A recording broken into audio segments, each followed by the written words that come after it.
Welcome back to Student Pages Spotlight series. I'm your host, Izzy, and today I'm joined by the incredibly talented artist and songwriter, John Newman. Thank you so much for joining us today, John, and how are you doing?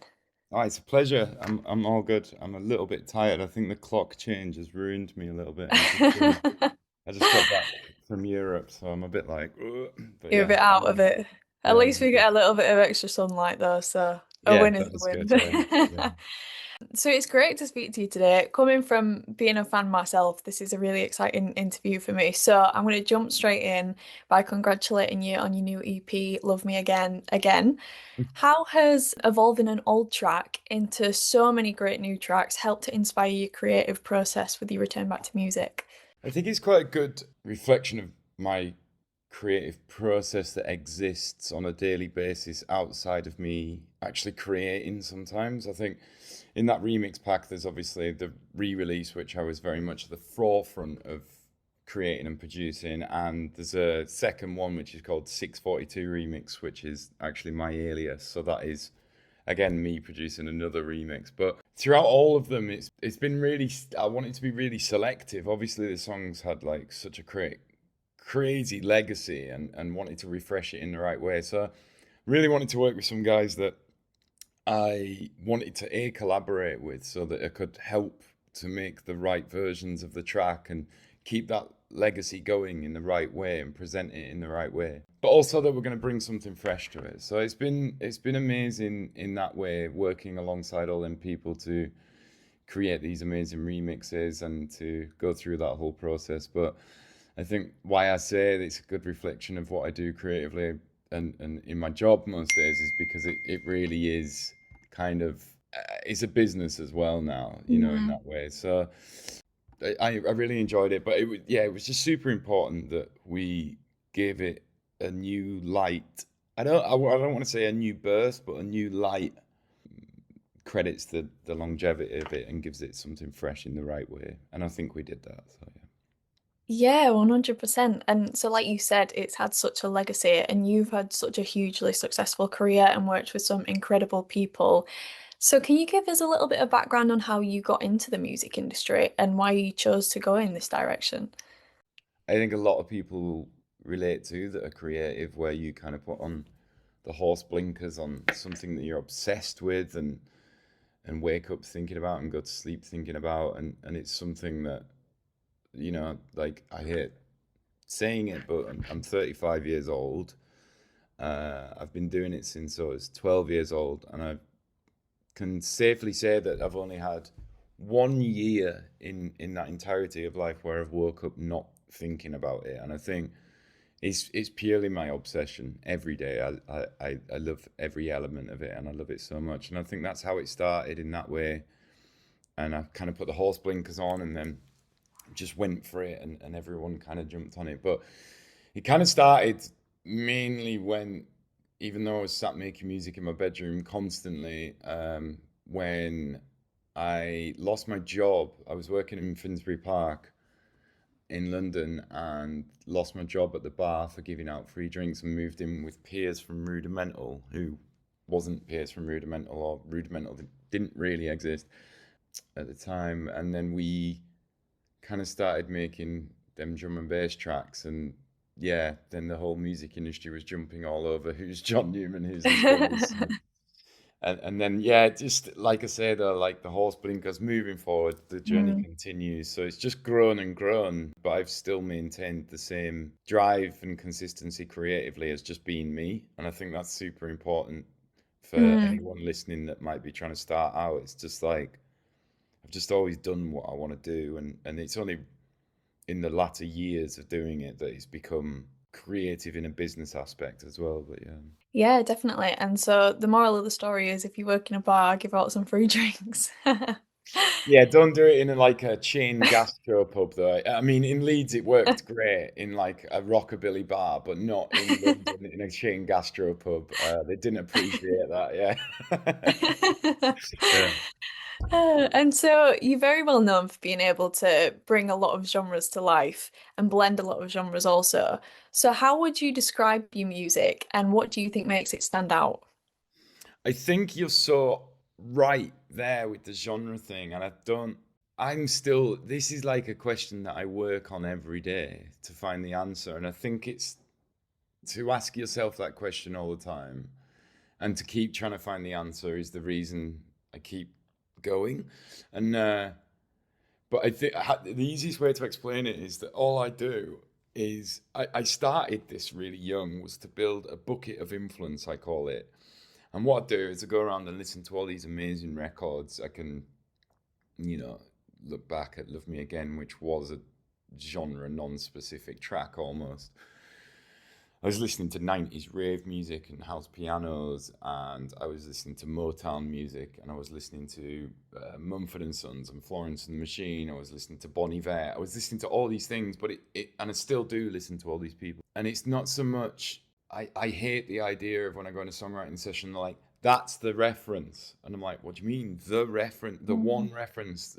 So we're just going to rip this person off. Like, what about me as an artist and my history and my journey through music? So I think it's important to take all these little things that you like out of this music and put it in a bucket of influence. And it's almost like mixing up the bucket and letting it sit there and ferment like a pizza dough or something, and then pouring it out onto the table and just letting it naturally then be a sound. And I think that bucket of influence I can be pulling things out of in or like adapting over time. I'm so obsessed with making pizza at the moment for some reason that I'm turning everything into a pizza anecdote. And all I'm thinking about is like making a dough recipe, like that this thing is a dough recipe or something. But yeah, and I think that's what it's about. I think it's about not ever like chasing down the road of trying to create one thing as a reference or whatever. And it's if you are going to reference and you are going to listen to multiple genres, then to allow them to sit in you and come out naturally and to not force it. And I think there is a natural selection in this job. And I think if you're having to force it and tell AI prompts to achieve this one reference, maybe it's not the job for you. Yeah. But yeah. And so you've mentioned that you've got a bucket of influence from other artists, other songs that you kind of use to build your own sound. But are there any people in your life specifically that have inspired you to strive to where you are today? I mean, I know you're a father now, so huge congratulations for that. Thank you. Yeah. Is that continuing to inspire you and give you some motivation on your new music path? Just to say, like, obviously, yes, like massively. That is the first person that inspires me all the time. On my new music, I've actually sampled her voice so that it's there forever, so she can Mhm. always listen to that. I think that's a really beautiful thing. Yeah, that's a really lovely I thing. try and document it, things for her, and send her emails of me traveling and showing her shows and things like that to make her feel like she's.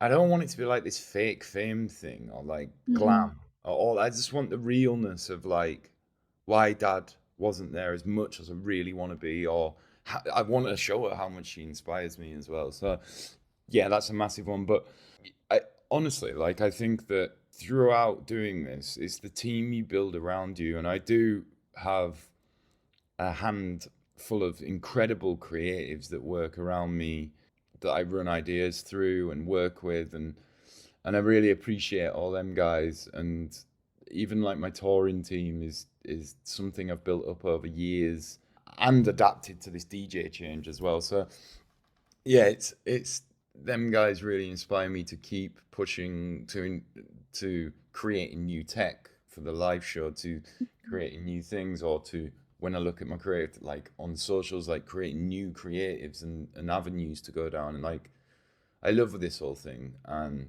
every leg of it. And them guys kind of are the back and forth that inspire me to do it and get better. And I've got an amazing manager, Tim, that I work with constantly, who's really a part of this as well. So loads of amazing people around me that inspire me.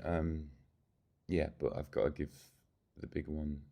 I've missed my wife. My wife inspires me so much too, and she's always there. But yeah, I've got to give the big one to my daughter, obviously. Yeah, definitely.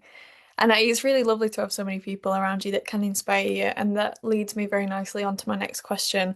How important was it to find people within the music industry that were in sync with what you're looking to produce for your new projects? And how does that intent really? I am a little bit of a standalone steam train in that way. Like I'm very thankful and blessed to be able to produce music and write music and A&R music as well, which is the most important thing. But I do work alongside some amazing producers, yeah, and I think about it's about not like searching for who's just had the biggest hit or like whatever. It's about like you. I think the words you said were in sync, which is so important that personally you're in sync with them and that you both have the same kind of like outlook on music. And sometimes not. Like it's sometimes good to find people that challenge you as well, and I think that's a good thing. But yeah, obviously every collaborator I've worked with, whether it be Greg Kirsten on the second record or Steve Booker on the first one or Ant Whiting, who I produced my first record with, these people have been detrimental in such a positive way on my life. And like I said about my team, it's essential to find them on all levels of the job as well, not just in making the music. But there's like we mentioned earlier that I'm now having to operate in this like kind of business aspect, and I said Hmm. in the latter years, but I think it's just based on the shift in music. Is that what we're actually seeing now is a lot of concept creators and Hmm. influencers being big musicians, but I think they are primarily content creators first or business people Hmm. first over the music. So it's a really interesting shift, but I'm here for it and I'm here for the challenge, and it's keeping me getting up every morning. But yeah. Yeah, definitely. And so as we've touched on before, all your like music has had such a legacy. So how does it feel to still, after coming back from a hiatus, still have 16.5 million monthly That's the word. Spotify listeners? That is insane and such an achievement. Yeah, it's mad. It's really really weird. I was chatting to someone the other day that I'd met for the first time, and he was like a creative video designer, and he said, "Oh, it's such a privilege for me to be able to speak to you, and like I'm really like." And I was like, "Can I just break this down to you? Like I really appreciate it, but it's like you making a video, and it goes super viral, and then everyone's like, 'You're incredible,' and you're like." Oh, great. Am I? And I think it's a bit of imposter syndrome that I still get, Mm. but that's exactly how it feels. I just kind of like sit here on a laptop, excelling my brain, and then some things do like mental amazing. Everyone's like, "Oh, you're such a genius," and you're like, "Cool, that's really wicked, thanks." Like I just sit on my laptop doing stuff. So it is like it's amazing, and I am super proud of that I've been able to do this for so long, and in a really humble way, not in a I am an icon way. Mm. Like I am just super proud that I think it takes like great perseverance and strength to keep going through music and all its changes. So that's what I'm most proud of, and that if we break it down to the simple thing of opening my laptop and doing that, that I've continued to do that Mhm. every day. So that's amazing for me. But yeah, but I obviously appreciate all the people that do listen to my music, and I do find it absolutely mind blowing when people sing back to me still after doing it for all these years. And I'm talking loads, but I did a show the other night in Budapest, and I've just had a bit of time off of touring as well, and it just like totally refreshed again. And I was just like, this is such a mad concept, isn't it? Like, stood here and everyone's singing these lyrics that I wrote about my ex girlfriend back to me. That's really weird. Yeah. Yeah. Well, I guess that's the beauty of music. It's like a time capsule in a way. And so what advice would you give to students looking to break into the music industry? I definitely know that I'm getting old now. You just called my music's like a time capsule. I meant that with no offense. Yeah, no, it's fine. Don't worry. That's what I mean. I'm proud of the legacy that we can call Yeah. it like that. Yeah. I'm a difficult one to ask that sometimes because I had a super challenging upbringing in the way of coming into music in so many ways. I grew up in the north of England in a tiny town where it was unheard of, through to my health battles, through to being told on radio the first time I got played, I sounded like a dying goat singing. There's been like so many things, but I think it's a story in itself. Is that the reason I say I'm quite a hard one to ask in that way is that I believe that through all this flaccid, like this kind of like shallow level or whatever it might be, or this experimental stage of asking computers to create music or viral quick songs, I'm a bit like, yeah, but the song always wins, and the artist always wins, but also the perseverance and strength for something unique always exists. So that is, I think, this whole interview kind of gives a reflection of my advice, and it's that Mm. if I was to give any, which I don't like giving because I believe everyone should just be them and enjoy it. And that's the key to success in life and happiness. But even bad days, good days, horrific days, the best days, I just open my laptop and I make music or I be Mhm. creative. And I think that's it. And I think you're going to have super bad days where people don't want to sign you, people don't want to listen to your music, people don't like your post that you put up. And, you're gonna have to get over yourself quite quickly and don't let the ego hit you. And you might have 16.5 million monthly listeners, but a post doesn't react that you needed to. And you've just got to adapt and build and show people that you're here to do it for you mainly. And I think that's what I've always done. And I don't know if that's the key to success or I could have done better if I did it differently, but I'm content. And yeah, I think it's about finding your own advice, maybe. Um, I'm sure it'll come with your ego as you start doing well, but yeah. No, very well said. And I think it's interesting that you say that you don't want to give advice, but I feel like that was advice in itself of just doing your own thing and being authentic. So very well said. And so my final question is, I know we've only just gotten the new EP, but is there anything else that you're working on right now, and what can we be expecting from you in the future?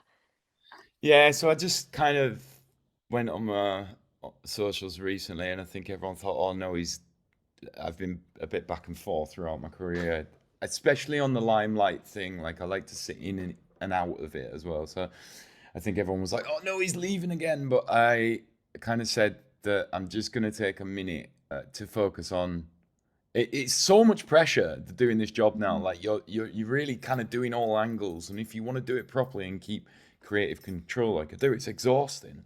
So to focus on making music has to be a thing. So I've kind of just said I just need to go away, but I also said that it's because I'm in the crucial time of putting an album together that's coming this year, and there's 4 singles from it, and we're in the the hard stages of it. So I just need to focus on that at the moment. But it's Mhm. super exciting. I'm also putting together an all new live show that's coming as well. So for some people, they'll know that I've been doing a hybrid DJ show out in Europe for a long time now, and it's been super successful and amazing, playing huge stages like Tomorrowland and things. But I wanted to find something a bit rawer in the UK maybe. So I'm gonna Mhm. bring back a more of a live element to my show. So yeah, I'm super busy and working really, really, really hard, and I'm really tired. And but these are the stages in my life that then we cheers to after. So I'm really excited, and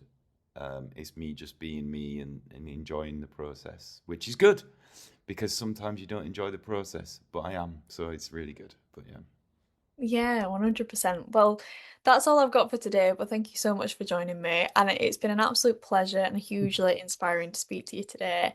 I really look forward to seeing what you've got coming in the future. And thank you everyone else for tuning in, and I'll catch you all next time.